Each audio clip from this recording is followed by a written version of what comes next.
Hey everyone, welcome to my channel. Today I'm going to discuss with you all UPPSC Prelims Paper 1 of year 2023. Guys इस video में हम polity के 2023 के questions discuss करेंगे जो कि दो पार्ट्स में आएंगे आपके part 1 and part 2.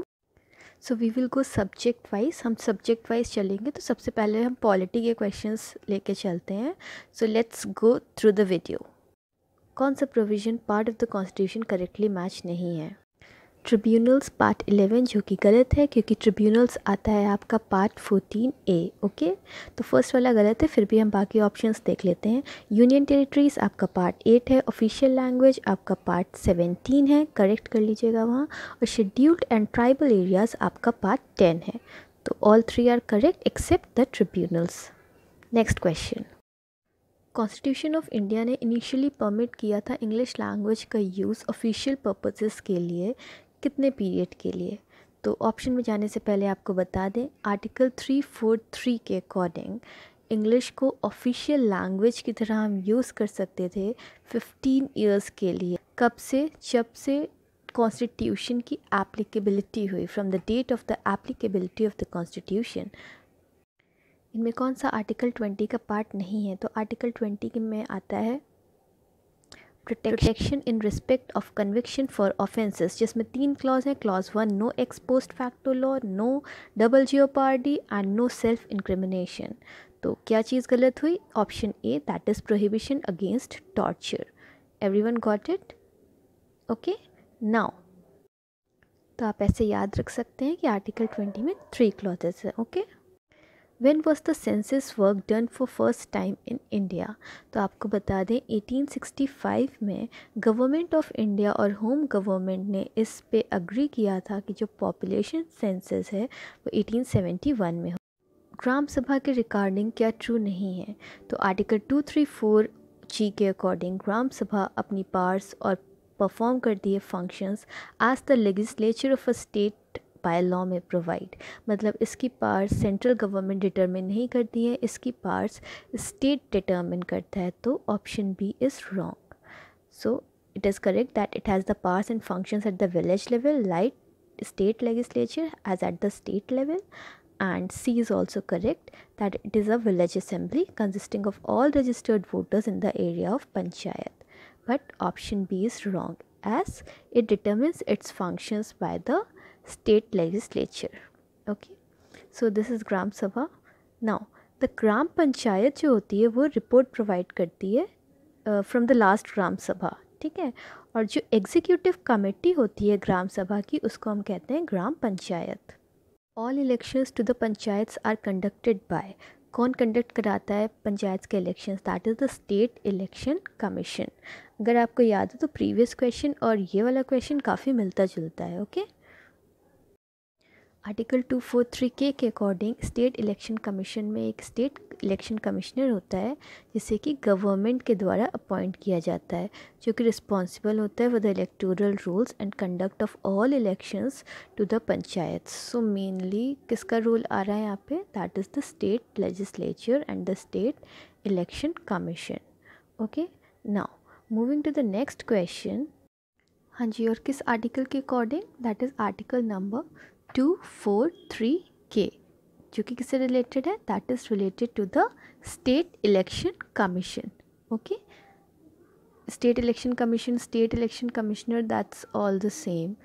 Okay, now with reference to the election of the Vice President of India, which is declared void by the Supreme Court, which of the following statements are correct? 1. The acts done by him as Vice President before such declaration are considered valid. 2. The acts done by him as Vice President on the day of such declaration are not considered valid. आपके पास option है neither 1 nor 2, only 1, only 2, both 1 and 2. So guys, अगर supreme court election of a person as vice president को void declare कर देता है, जो उसने काम किए हैं, एक्ट्स जो उसने किए हैं इस डिक्लेरेशन से पहले, वो इनवैलिड नहीं होते हैं. That is they continue to remain in force. तो by seeing this, option number B, that is only 1 is correct. I hope you got the point. जो भी काम उसने इस डिक्लेरेशन से पहले किए होते हैं सुप्रीम कोर्ट उनको इनवैलिड डिक्लेयर नहीं करता है, मतलब वो जो भी काम उसने किए होते हैं वो चलते रहते हैं। That is the acts done by him before such declaration remain to continue. The resignation letter by a judge of a Supreme Court is addressed to A. the CJI, B. the President, C. the senior most judge of Supreme Court, D. the Prime Minister। तो जो जज होता है supreme court का वो office कब तक hold कर सकता है? Till 65 years, that everyone knows, ठीक है। तो सेम वे वो जो रेजिग्नेशन लेटर होता है वो किसको सबमिट करता है? The resignation letter by a judge of a Supreme Court is addressed to the President, and a judge of the Supreme Court shall hold office until he attains the age of how much years? 65 years. Which of the following provision is a part of both DPSP and fundamental duties? इनमें से कौन सा provision दोनों का part है, DPSP का और fundamental duties का? तो आपको बता दें जो हमारा आर्टिकल 48A है वो इम्पोज करता है ड्यूटी स्टेट पे कि वो एनवायरनमेंट को प्रोटेक्ट करे। कौन सा आर्टिकल? 48A, चाहे वो पोल्यूशन से हो चाहे किसी भी चीज़ से हो। एंड आर्टिकल 51A क्या बोलता है कि ये हर सिटीज़न की ड्यूटी है कि वो जो भी सिटीज़न है इंडिया का, ये उसकी ड्यूटी है कि वो प्रोटेक्ट करे और इम्प्रूव करे अपने नेचुरल एनवायरनमेंट को, जिसमें लेक्स रिवर्स सब आते हैं। Okay, Which one of the following pay schedule subjects is not correctly matched? Third schedule, forms of oaths or affirmations, absolutely correct. Ninth schedule, allocation of seats in the Council of States, that's wrong. Ninth schedule हमारा deal करता है acts and regulations से, जो कि land reform से और abolition of ज़मींदारी system से deal करते हैं। फर्स्ट अमेंडमेंट एक्ट जो हुआ था 1951 में, उसने नाइन्थ शेड्यूल को ऐड कर दिया था उन लॉज को प्रोटेक्ट करने के लिए जुडिशनल स्क्रूटनी से। कौन से ग्राउंड पे? On the ground of violation of fundamental rights. Okay, 8th schedule languages is right, and so is the 10th schedule's provisions as to disqualification on ground of defection। Defection की basis पे disqualify कर देना किसी member को, जो कि 10th schedule में आता है, वो भी करेक्ट है। It means 3rd schedule, 8th schedule, 10th schedule are all correct, which is wrong the 9th schedule because it deals with the land reforms, acts and regulations regarding to the land reforms। By which of the following acts the system of Chamber of Princes with 120 members was created? Options are Act of 1919, Charter Act of 1853, Act of 1909, Act of 1793। तो आपको बता दूँ Montague किल्म्सफोर्ड reforms या फिर government of India act 1919 बोल लीजिए उसको। इसमें इंट्रोड्यूस हुआ था नंबर 1 डायरकी प्रोविंशियल लेवल पे, सेकंड प्रोविंशियल गवर्नमेंट सब्जेक्ट्स के 2 डिविजन्स हो गए थे, reserved and transferred. Third by cameralism introduce किया गया था सेंट्रल लेजिस्लेचर में। फोर्थ कम्युनल रिप्रेजेंटेशन को एक्सटेंड कर दिया गया था 6 यूरोपियंस एंड एंग्लो इंडियंस के लिए। पब्लिक सर्विस कमीशन का इस्टेब्लिशमेंट हुआ था। और जो चैम्बर ऑफ प्रिंसेस था 120 मेंबर्स के साथ वो किया गया था। किसमें क्रिएट किया गया था? By the government of India act of 1919।